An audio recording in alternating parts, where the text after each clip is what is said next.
Okay, here are your notes starting chapter 16. Okay, I shared them with you, so you should be able to see like exactly what I'm seeing here.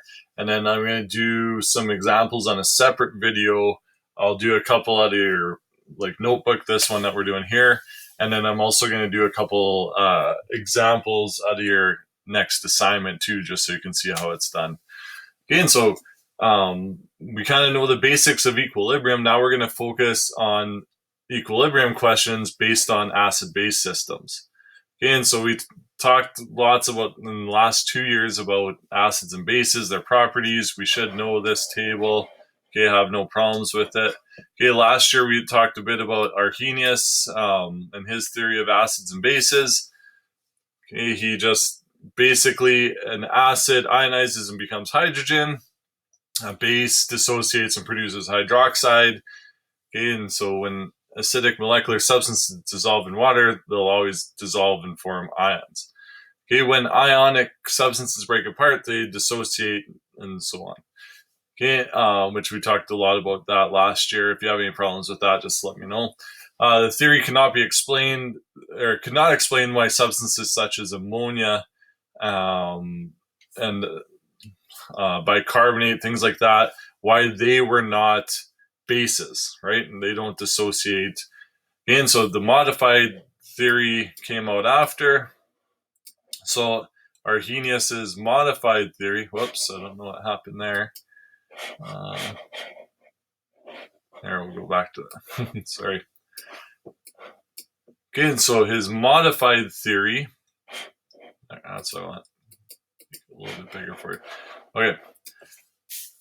The modified theory, hydrogen does not exist alone for acids. Instead, it forms a hydronium ion. So for the modified theory, we're always adding water to our acid. It's going to form hydronium and what we call its conjugate base. So the conjugate base of an acid is you just take one hydrogen away from whatever. So like if this is our acid, HI, if we take a hydrogen away, it becomes I minus. And so that's the equations for Arrhenius acids, the modified theory. We have our acid plus water, it forms hydronium plus your conjugate base. And we'll talk about those a little bit more later. Okay, the Arrhenius modified theory for bases, okay, any strong base, so strong bases will always have hydroxide as part of them. So if you see hydroxide, it's a strong base, it's just going to dissociate. Okay, so it becomes it breaks into its ions, so lithium and hydroxide, for this one barium and hydroxide. The big thing is for bases, they have to form hydroxide. Okay, but now with the modified theory, if it is a weak base, okay, and so those are usually molecular compounds, if it mixes with water, okay, it's going to gain a proton, so it's going to gain a hydrogen, okay, become NH4 plus, and here's where it forms its OH minus, so we can see why now we can see why it's basic. Okay, strong acids and weak acids. So again, like everything I've covered so far and everything like in this next two slides is all review kind of from last year when we talked about acids and bases. Okay, with strong acids and bases, or strong acids and weak acids, strong acids ionize nearly 100% in water. So as soon as you put them in water, they basically, 100% of them turns into the product. So if we can see here, like if we put HCl in water, it turns into hydronium and Cl minus. Okay, weak acids, when we put them in water, very little actually turns into hydronium and its conjugate base. Okay, so only a small percentage forms that. Again, we'll talk a little bit more about those percentages later. Okay, but just know like weak acids do not, like they do form hydronium, but not anywhere as close to what like a strong acid. And just for remembering how to find a strong acid, strong acids, if you look on in your data booklet, okay, on page, I think, let's see here, page 8 and 9, the strong acids are on the top, of the page. Okay, and they're all the ones above hydronium. So there's 6, I believe, above hydronium. Those are the strong acids. And underneath there, between hydronium and water, are all the weak acids. Again, there's other weak acids, but those are the ones that we'll have to know. Okay, now that we know what like the equilibrium constant is, Kc, if we look on that same table at the far right, it says Ka. Ka is just the equilibrium constant for an acid. Okay, and so like if you have a very large equilibrium constant for those top ones, like the top 6, that means they're going to favor the products. Okay, strong bases and weak bases. So strong bases completely dissociate into ions in water. So strong bases are one way that you can know that it's a strong base. It has to be ionic. It has to dissociate to form dissociate to form OH. And it has to dissociate in one step. Okay, weak bases have to be mixed with water to then form hydroxide. Okay, so strong base dissociates or reacts with water completely, while a weak base dissociates or reacts with water only slightly. Okay, I'm not going to go through everything. You can kind of read through it here. It's all in the textbook too. I just want to get through these notes, and again, if you have any questions, I'm happy to help you out. Just send me an email, and I'll do as much examples as I can. Acid-base titrations. Really, I'm not going to go over this at all. You can go through this. Okay, you should remember how to do the acid-base stoich. That's one of the examples I'll do on the next video, okay, for you, so you can see how it's done. But like usually we do a titration with the acid-base. We did one last year. We aren't going to get to one this year, for obvious reasons. Okay, Bronsted-Lowry theory. So we talked about this last year also. Okay, we should know both theories, and really they work like all Bronsted-Lowry acids and bases are also Arrhenius acids and bases. So Bronsted-Lowry theory recognizes acid-base reactions as chemical equilibriums having both a forward and reverse reaction that involve a transfer of a proton. Okay, an acid is a substance that can donate a proton. A base is a substance that can accept a proton. And again, when we're talking about the word proton, it just means a hydrogen ion. Again, if it's H plus and there's only one proton like in hydrogen, because it's group 1, or it's number 1. Okay, so as I said, Arrhenius acids are also Bronsted-Lowry acids, but molecules other than OH can also be Bronsted-Lowry bases. So really, as long as it accepts a proton, it can be a Bronsted-Lowry base, and kind of as long as it has a proton to give, it can be an acid. Okay, so according to Bronsted-Lowry, according to Bronsted-Lowry theory, any substance that behaves as an acid can only do so if another substance behaves as a base at the same time. So like you're always going to have for every reaction an acid and a base.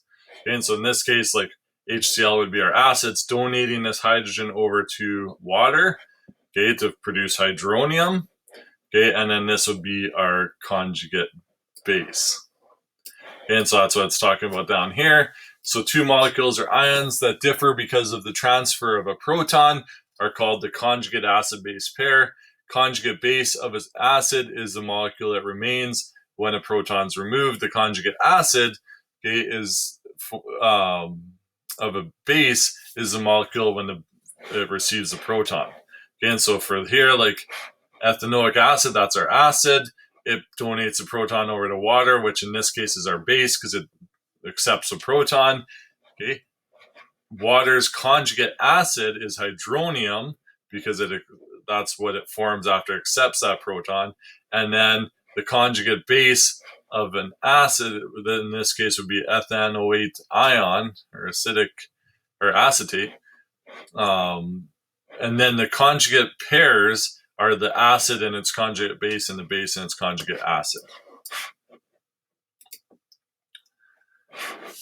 Okay, monoprotic and polyprotic acids and bases. So monoprotic acids only have one hydrogen atom per molecule that ionizes in water. So like basically monoprotic acids are fairly easy. You just look at the number of hydrogens something has. If it has one hydrogen, it's monoprotic. Again, mono meaning one.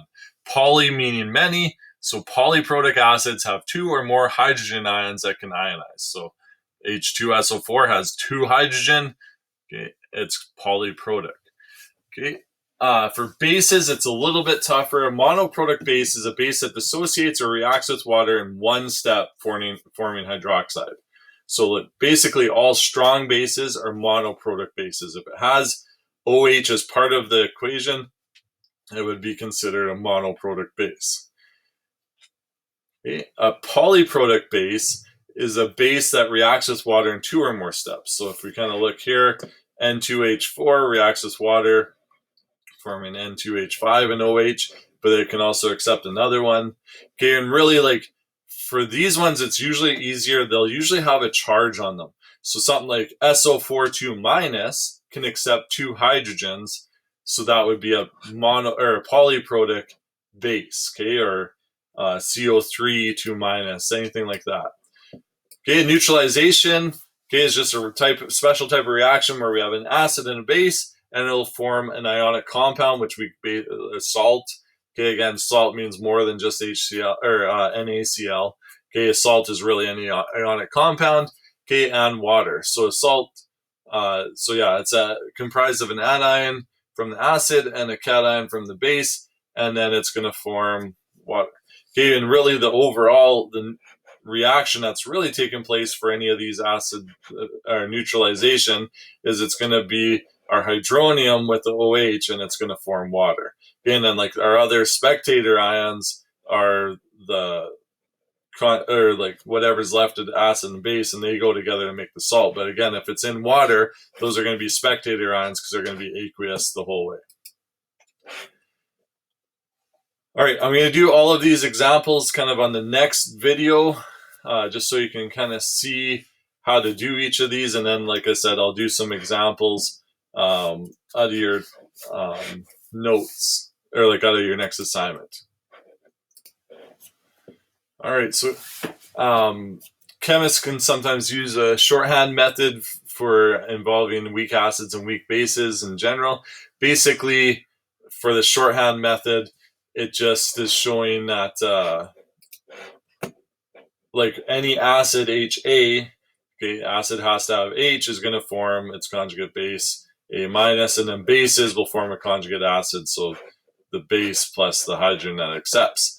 Okay, a product, or sometimes something can be an acid and a base, okay, or a base. I guess it can't be both at the same time. Those are called amphiprotic substances. So they can act as an acid because they can donate a proton, or they can act as a base because they have a charge that they can accept one. So an example would be hydrogen carbonate.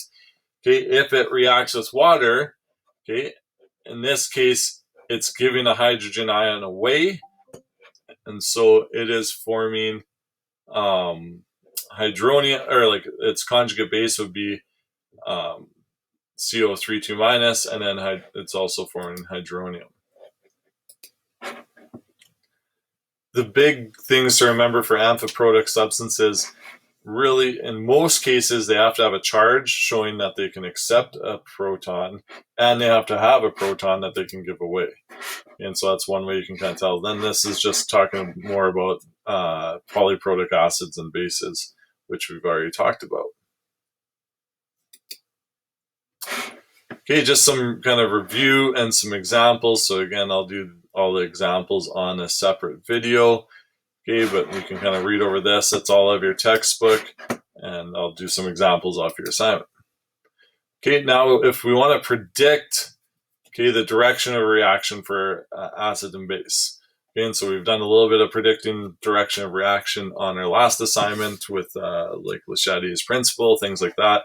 So really, the theory suggests that only significant reactions in acid-base system involve the proton transfer from the strongest acid present to the strongest base present.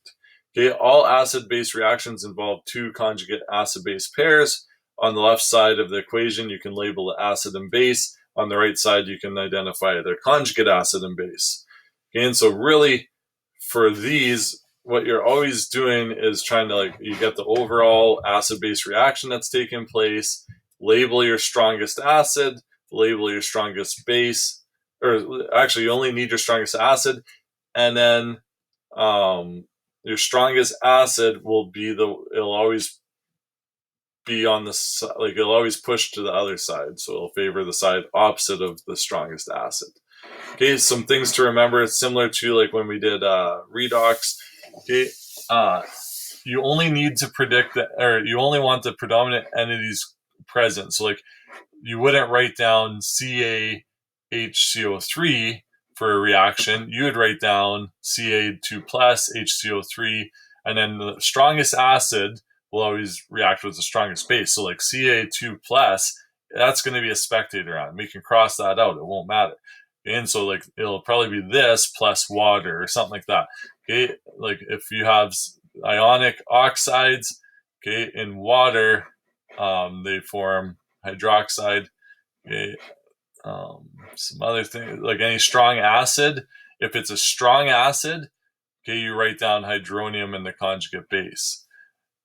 Okay, weak acids, they stay the same as what you see. Again, they're all listed in your book under acid formula or conjugate base formula. Again, they should always be on opposite sides of each other. Again, so a way to kind of remember, okay, if the products are favored, and so, or sorry, first, like you're going to use your pages 8 and 9 in that table. Okay, the strongest acid is in the top left. So perchloric acid is your strongest acid. The strongest base is down in the bottom right, okay, which is hydroxide.